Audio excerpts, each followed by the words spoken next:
Boa noite. A polícia apresentou esta manhã 3 dos 4 suspeitos de envolvimento na morte de um empresário ocorrida na semana passada em um condomínio de alto padrão na capital. O crime foi considerado latrocínio, roubo seguido de morte. Todos confessaram o crime. Em depoimento à polícia, Carlos Ribeiro Gato, de 34 anos, disse que teria ido à casa da vítima para pagar uma dívida de R$1.000. Luciana Pereira da Silva e Josimar Leite da Conceição também estavam com ele. Ao chegar na residência, o grupo teria iniciado um roubo que terminou com a morte do empresário Jailson Teixeira Maciel. Ele foi atingido por pelo menos 12 golpes de faca. Tinha uma criança na casa que não se sabemos se a tudo presenciou, mas estava lá. E, como falei, é uma situação que chocou o pessoal do condomínio e até mesmo a própria população.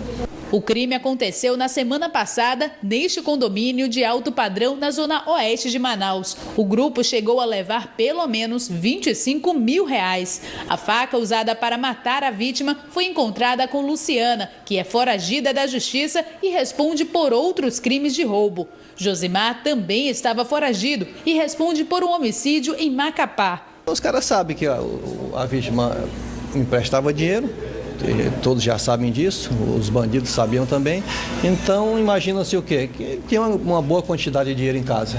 A polícia descartou qualquer envolvimento da família da vítima no crime e confirmou que um quarto suspeito foi identificado, mas o nome dele não foi divulgado para não atrapalhar as investigações. Os 3 suspeitos vão responder pelo crime de latrocínio, roubo seguido de morte. As medidas adotadas pela Prefeitura de Manaus para regularizar as atividades nas feiras e mercados da capital, com base em um termo de ajustamento de conduta firmado com o Ministério Público, tem gerado polêmica. O sindicato da categoria não aceita as mudanças e ameaça paralisar as atividades.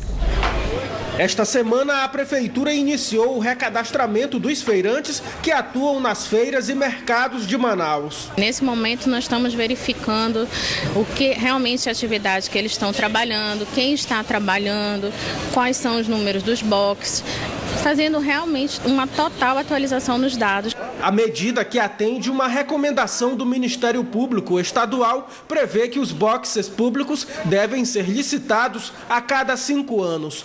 Mas os trabalhadores temem ser prejudicados diante das mudanças. Eu tenho 35 anos de feirante, sou um dos fundadores da feira, vim da Canoa para cá, depois a gente está esse trabalho todinho aqui. Eles querem privatizar a feira. Como forma de protesto, a categoria promete paralisar as atividades em toda a cidade.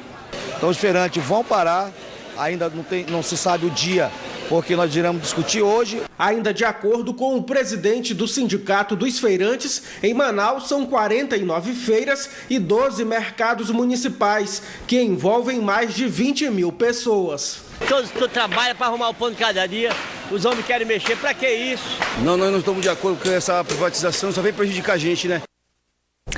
De acordo com a Secretaria Municipal de Produção e Abastecimento, a atualização cadastral já foi realizada nas feiras do Parque 10, da Banana, Mercado Dorval, Porto e, atualmente, o procedimento está sendo feito na Feira da Manaus Moderna. Sobre a possível paralisação dos feirantes, a Sempab informou que respeita o direito de manifestação da categoria, desde que ela não interfira no direito de ir e vir das pessoas dentro dos espaços públicos. No primeiro semestre do ano, Manaus contrariou o desempenho negativo de outros estados e registrou aumento nas vendas de motos. Por outro lado, o setor vem amargando uma queda nas exportações. Apesar da retração de 4,1% nas vendas de motocicletas no Brasil, no primeiro semestre desse ano, Manaus apresentou números positivos. As vendas cresceram 3,4% na capital amazonense. E esse mercado aquecido vem atraindo novos investimentos do setor na cidade. Com certeza a gente confia que nos próximos anos isso vai avançar mais, através do consórcio Nacional Honda, que é um produto forte que nós trabalharemos em Manaus, que facilita a aquisição, da motocicleta, porque é a prestação mais em conta, com um prazo mais longo. Mas o mesmo desempenho não se repete nas exportações. Para o segundo semestre, o setor prevê uma redução de até 27% nas negociações com o mercado externo, segundo o balanço divulgado pela Associação dos Fabricantes. Em junho, houve redução de 31,5% no número de motocicletas vendidas para outros países em relação ao mês anterior. A exportação nossa é muito pequena em relação ao que nós produzimos. Nós temos que trabalhar muito no mercado doméstico. Uma das razões é o exemplo dessa inauguração dessa nova concessionária aqui em Manaus. Mas o pessimismo para as negociações no mercado externo não se restringe ao setor de duas rodas. Segundo dados do Ministério do Desenvolvimento, Indústria e Comércio Exterior, as exportações no estado cresceram 41,57% em junho desse ano em relação ao mesmo período do ano passado. Mas em relação ao acumulado do primeiro semestre de 2014, houve queda de 1,52%. A Argentina foi o país com o qual mais o estado fez negociações, com 26,71% dos produtos exportados. Esse economista explica que com a crise econômica enfrentada pelos nossos vizinhos, a tendência nos próximos meses é de queda na exportação, que já não é o forte da indústria amazonense. Esta crise da Argentina não vai passar amanhã, depois. Ela pelo menos vai ter aí um médio prazo, né? Dentro dos prazos, não vai ser no curto, talvez no médio e longo prazo a Argentina se resolva. Para o presidente do Centro da Indústria do Estado do Amazonas, a burocracia brasileira aliada à falta de estrutura são as principais razões para o atual desempenho da indústria no estado no mercado externo. Um produto fabricado em Manaus, por exemplo, a motocicleta, ou da China para a Argentina, que é um país aqui do lado, ele chega em 42 dias. Do Brasil para a Argentina, esse produto leva 52 dias para chegar, porque não é só a questão do trânsito, é a questão de toda a burocracia necessária para que esse produto possa sair do Brasil e chegar na Argentina. Já o economista reforça que é preciso também diversificar os parceiros comerciais no exterior. O governo tem que ter interesse junto com as empresas para maximizar a possibilidade dessas empresas terem mercados diversificados, além da Argentina, também outros mercados, outros países nossos, para facilitar suas exportações. Confira agora a previsão do tempo para este sábado aqui na capital e também no interior do estado.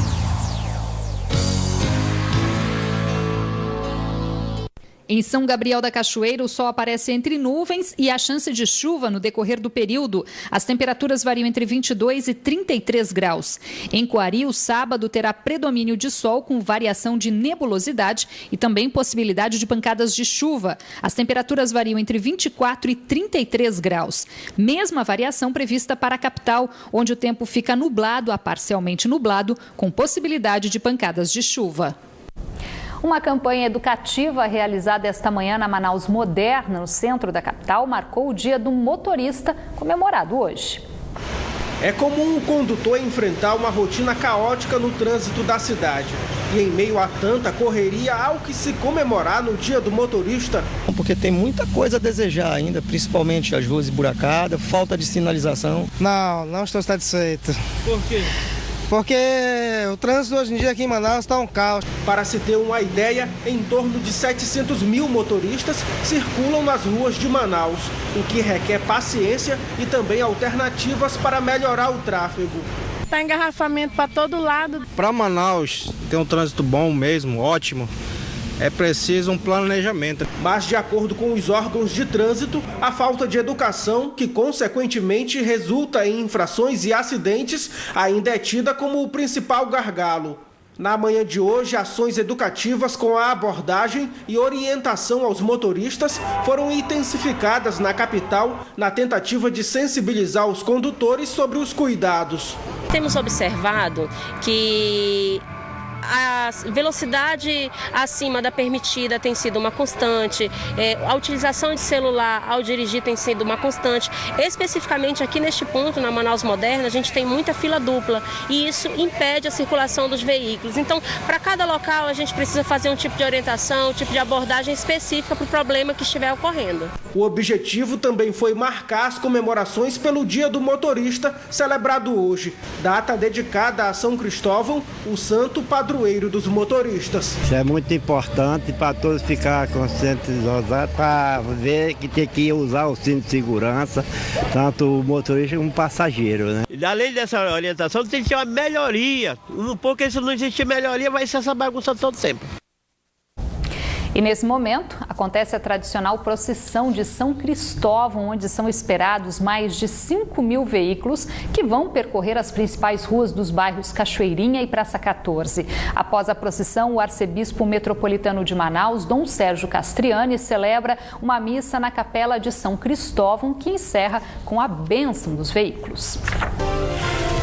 Manaus cedia neste fim de semana o torneio Amazon Combat, que vai reunir atletas amazonenses de MMA. Mas entre eles, um se destaca não só pelas vitórias, mas pela superação de uma deficiência que acabou se tornando uma aliada. O sonho dele é o mesmo da maioria dos lutadores de MMA, fazer parte do UFC, o maior campeonato da modalidade. Mas para isso, Fernando Costa treina um pouco diferente. É que o atleta é surdo total e pensa que isso é um problema? Que nada. Para ele, a surdez é uma vantagem.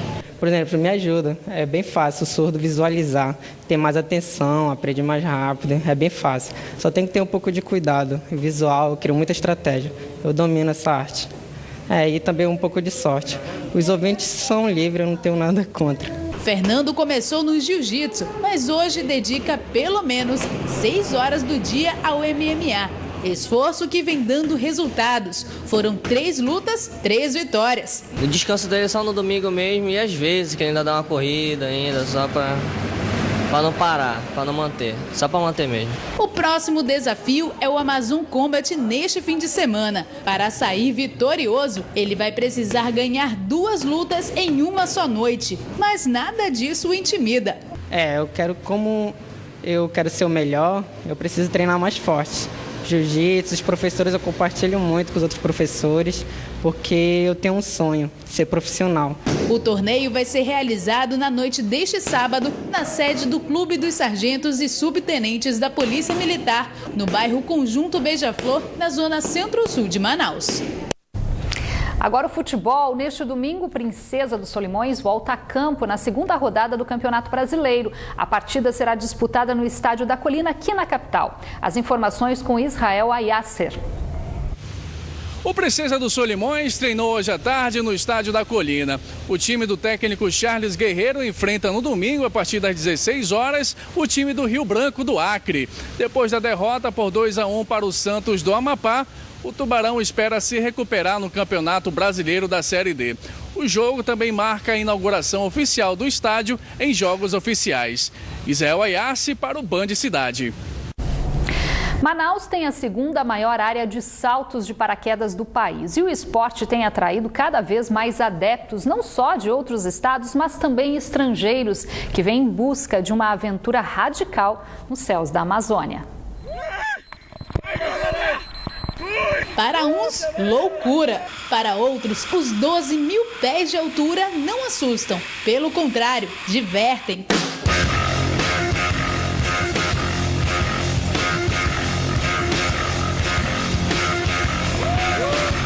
Sebastian é colombiano. Aproveitou a visita à cidade para realizar um velho sonho. Nossa, não tem explicação alguma. É muito louco, muito legal. Os amigos também não perderam a chance. Experiência que a gente agora já será de momento, né? E eles querem aproveitar muito. Mas antes de se aventurar pelos ares, é preciso muita preparação. Amarra daqui, aperta de lá, sem esquecer de ensaiar o salto mais uma vez. E os iniciantes vão sempre com a ajuda de um instrutor.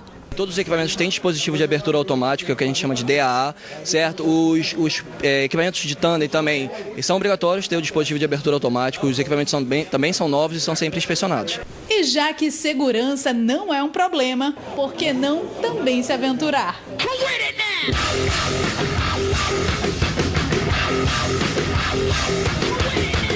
O voo é um show à parte. Mas nada supera a sensação de despencar de uma aeronave.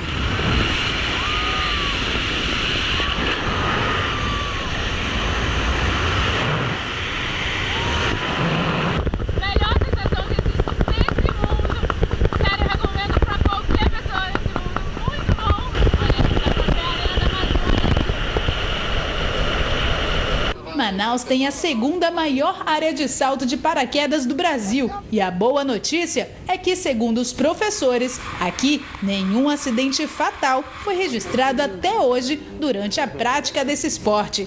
Muito agradável, é muito prazeroso pra gente. A gente faz porque gosta, ama o esporte, entendeu? A adrenalina, ela vicia um pouco, isso é muito bom pra gente. A gente vem pra cá todo final de semana fazer um salto e todo mundo tá convidado a fazer um salto junto com a gente. A cada fim de semana no Aeroclube são realizados, em média, 130 saltos. Um público que vem crescendo cada vez mais.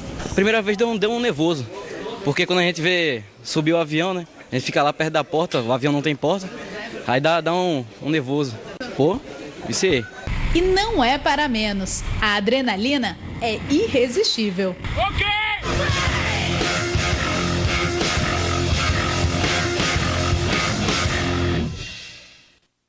Tem que ter coragem, né? Eleições 2014, representantes de 31 partidos assinaram esta tarde na capital um termo de ajustamento de conduta, onde se comprometem a garantir condições de trabalho e os mínimos direitos às pessoas contratadas para atuar como cabos eleitorais. O Ministério Público do Trabalho convocou na tarde desta sexta-feira todos os 31 partidos políticos para firmar o termo de ajuste de conduta, o TAC, que estabelece as condições de trabalho e prevê direitos mínimos às pessoas contratadas como cabos eleitorais nas eleições deste ano. O mínimo de direito que tem que ser assegurado a eles para poder dar dignidade durante esse período eleitoral a cada um desses cabos eleitorais. Pelas regras assinadas hoje, fica proibida a contratação de menores de 18 anos.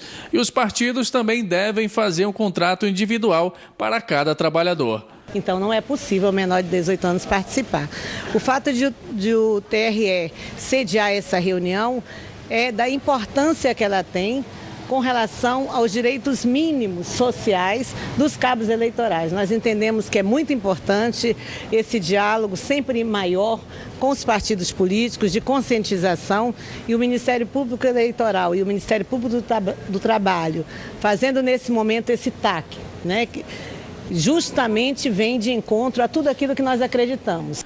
Em caso de descumprimento, os partidos ficam sujeitos à multa.